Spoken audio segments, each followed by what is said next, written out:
All right, people, I'm back, and this is another NBA video. It's gonna be the Boston Celtics versus the Phoenix Suns, 1970s slash 1980s versus the 1990s slash 2000s. Larry Bird, aka the Larry Legend, versus Steve Nash. Now, this is another video of guard versus guard, but it's with two white guys.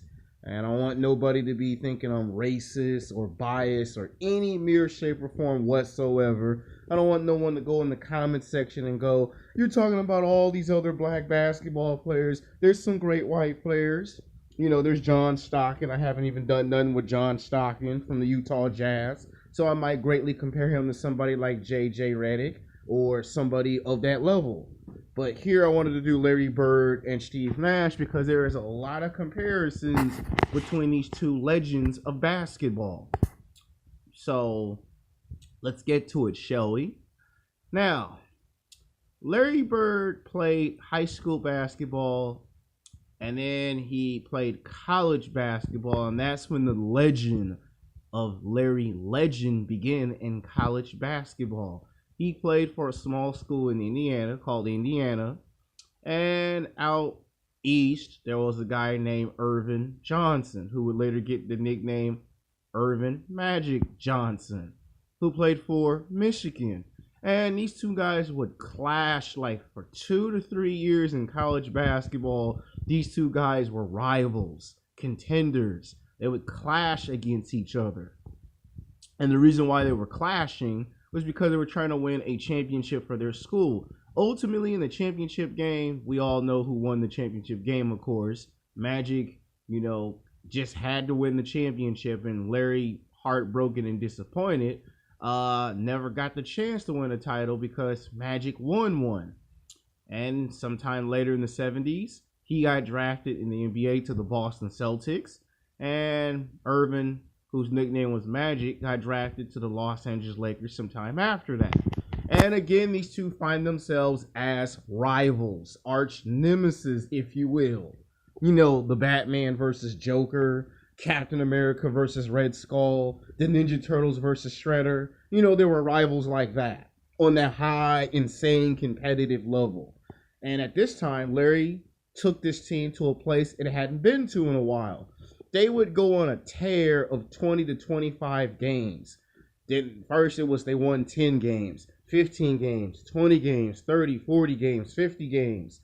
The Boston Celtics were winning basketball games. They were beating teams. They were making the playoffs. They would win playoff games. They would win playoff series. All because of one person, Larry Bird. The way this guy would shoot the basketball was insane. It didn't matter if he was up close to the basket, 5 to 10 feet. He could be 20 feet away from the basket, and the guy would just drill threes like nobody's business. It didn't matter if you put him on the right side of the court, the left side of the court, the top of the key, the three-point line, above the three-point line. He would just hit threes from anywhere. And he always finished the basketball games by scoring 25 to 35 points a game. And on a great high note career, he could drop 40 to 45 points on your ass. And the way he would do this was so classy. I mean, he had a nice little crossover. He was tall. He was like maybe 6'1", 6'2", maybe 220 pounds. And the guy could move fast for his height. In fact, if he wanted to, he could dunk the ball just a little bit. And he was a good shot blocker, good rebounder, but his skill was known for hitting three-pointers. And no matter how big of a lead you could get on the Celtics, somehow, some way, he come back and close the gap in the lead and tie up the score and then pass you. And he would do this consistently. Every quarter, he would score 20 points in every quarter.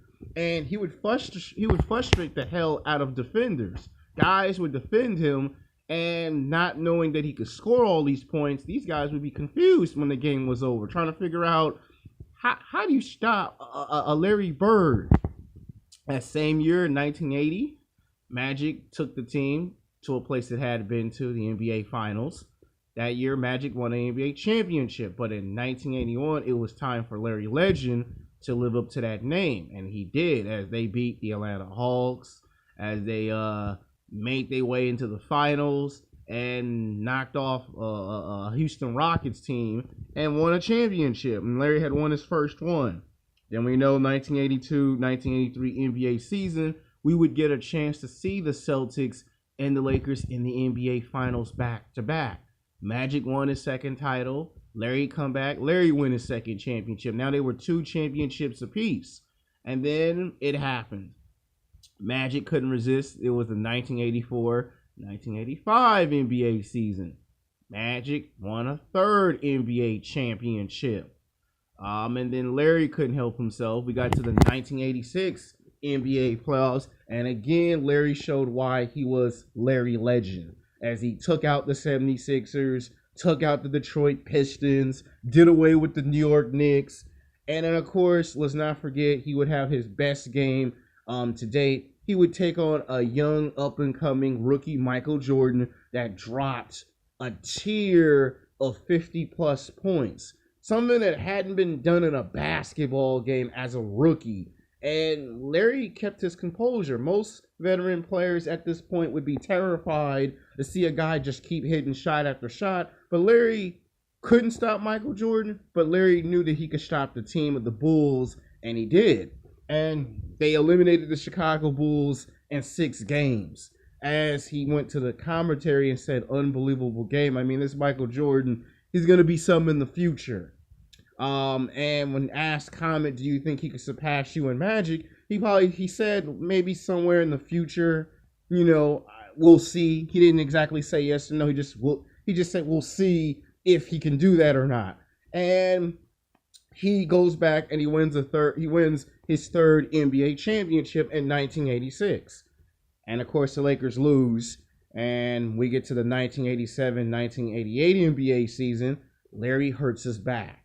And when he hurts his back, it's the beginning of the end for the Boston Celtics, as Magic won a 4th NBA championship and then turn around and beat Isaiah Thomas and the Detroit Pistons in the 1988 NBA Finals. We hear that classic line from Magic, back-to-back. He wins back-to-back to win 5 titles, while Larry's only stuck at 3.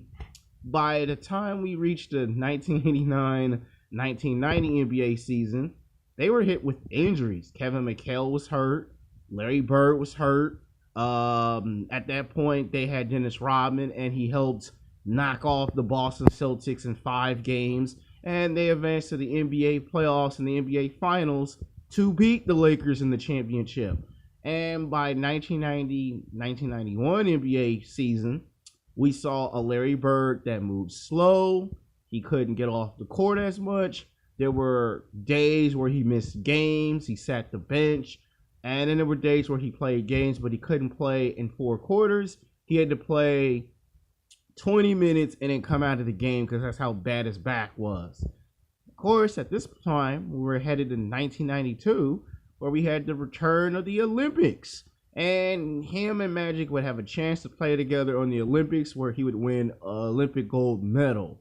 And finally, we saw the closing of his career as he just retired because his back was messed up. And we saw there that the Celtics had ended their NBA season knowing that they have 16 championships, and that the reason why they got up to 16 championships because Larry Bird won them 3 championships. I mean, that was a great team that they had. Larry Bird, Kevin McHale, I forget the other players, but there were some great players on that team. And these guys would go to the finals every single year in the late 70s and the 80s and would battle back and forth. A lot of people underestimated Larry Bird. One of the memorable NBA finals that people remember most is the 1987 NBA Finals, the Lakers versus the Celtics, when Larry put up a 3-pointer from half court and the ball went in, it ran out, and it ricocheted with only 3 seconds left. And had that shot went in, Larry would have had 4 NBA championships, and Magic would be the one with 3 NBA championships. And he looks at head coach Pat Riley at that time and he says, "Coach, how could you leave me this wide open to make a shot like that?" Smiling arrogantly as Larry Legend, known to be an individual that's not afraid to speak his mind. And that showed that had that shot went in, we would have been looking at a different story, a different scrapbook. He gets inducted into the College Basketball Hall of Fame, the NBA Hall of Fame, gets his jersey retired, and then what do we see him do? We see him become head coach of the Indiana Pacers, and then he later becomes general manager of the Indiana Pacers, and he's like doing this job for like another 20 years or something. And of course, he stepped down as general manager, but he's still a part of the organization of the Indiana Pacers. And let's not forget that headed into the 90s, he would mentor Reggie Miller. And he would actually tell Reggie Miller how to play against Michael Jordan. Remember that basketball game that I talked about when I did my other video? Ray Allen versus Reggie Miller. Remember that basketball game where I said it rimmed out and Michael had that mad look? Yeah, because Larry Bird told Reggie Miller, if you get up at 4 o'clock in the morning every single day for 7 months and you scored 3,000 shots in an empty gym by yourself at 4 o'clock in the morning, you can beat Michael Jordan. And that's what Reggie Miller did. He took Larry Bird's advice. He got up at 4 o'clock in the morning every single day and shot 3,000 shots in an empty gym. Reggie Miller was the first to come to the gym, the last one to leave the gym, and that's how he was able to tie up a series with Michael Jordan. So, Larry Bird's got a major influence. And if it wasn't for Larry Bird, we wouldn't be seeing basketball players like Dirk Nowitzki, Peja Stojakovic. We would have never seen players like Steve Nash come into the NBA at different shapes and sizes and do pretty much the same exact thing we see Larry Bird do. Now, headed into the 1996 NBA draft, we get a guard who actually played professional soccer. I know you might find this hard to believe, but before Steve Nash was playing professional basketball, he was on a European soccer tour where he was going to become a professional soccer player in Africa instead of playing basketball. But he was playing 2 sports at the same exact time, and he got drafted to the Phoenix Suns, where Charles Barkley was on this team.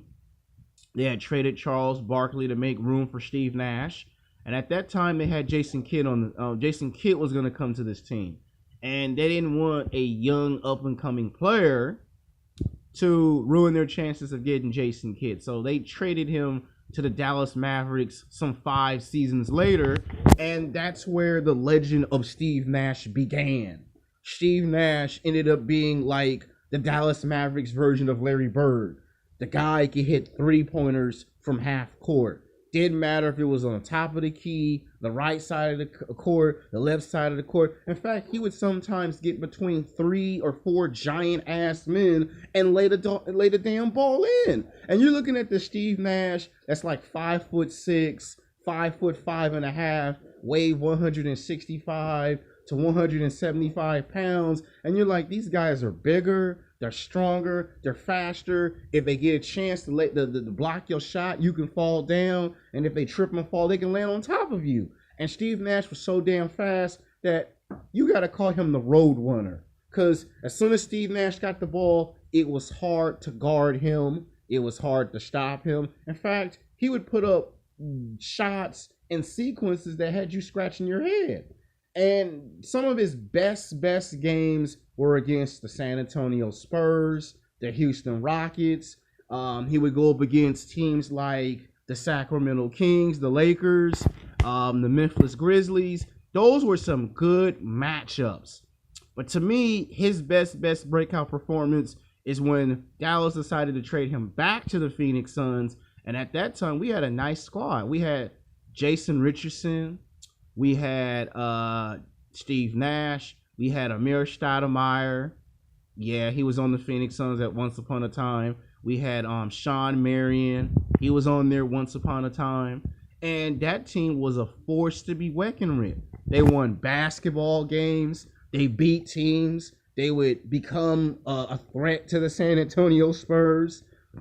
That's right. They would play against San Antonio.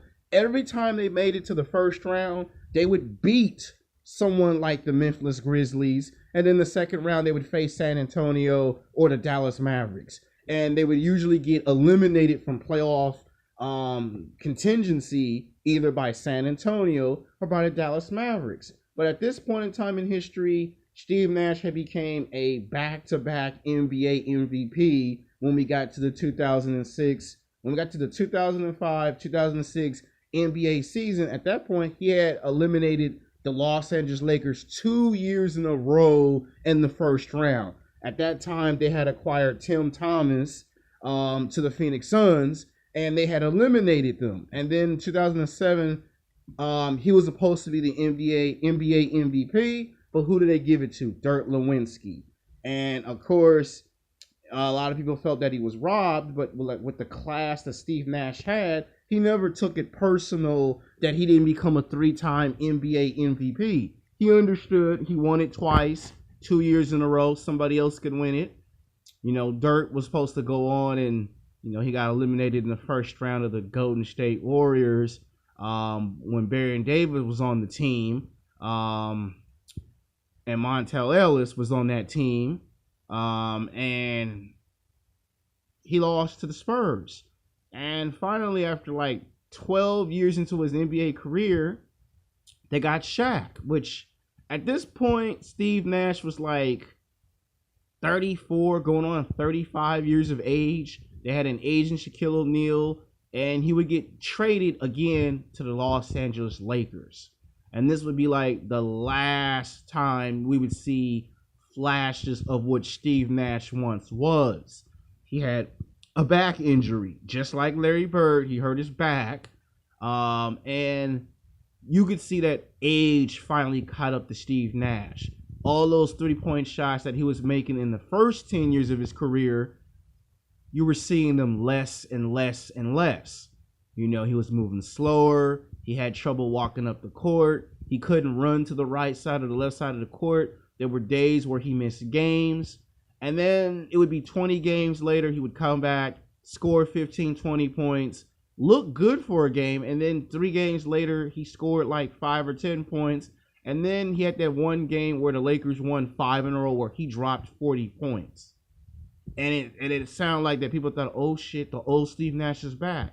But you know how they say, as when you light a candle, the fire of the candle is bright and hot, but then its candle will burn out? Well, Steve Nash at the end of his career was a candle. He would show flashes of what he once was, and then like a candle with a flame, it burned out. He got hurt the very second year, and I think his second year, he missed most of the NBA season, and when they was going to wonder if he was going to come back for a third season, he finally decided to retire because he just couldn't get, like, he got back surgery, but he felt that he wouldn't come back in time for a third season. That kind of, you know, upset at Kobe, because Kobe needed someone that can play with him on defense and offense, and Steve Nash could do it at that age. And we saw the closing. Now, like Reggie Miller, a lot of people feel bad for Steve Nash because this was a guy that could have gone to the NBA Finals at least once in his basketball career. At least one time it could have happened.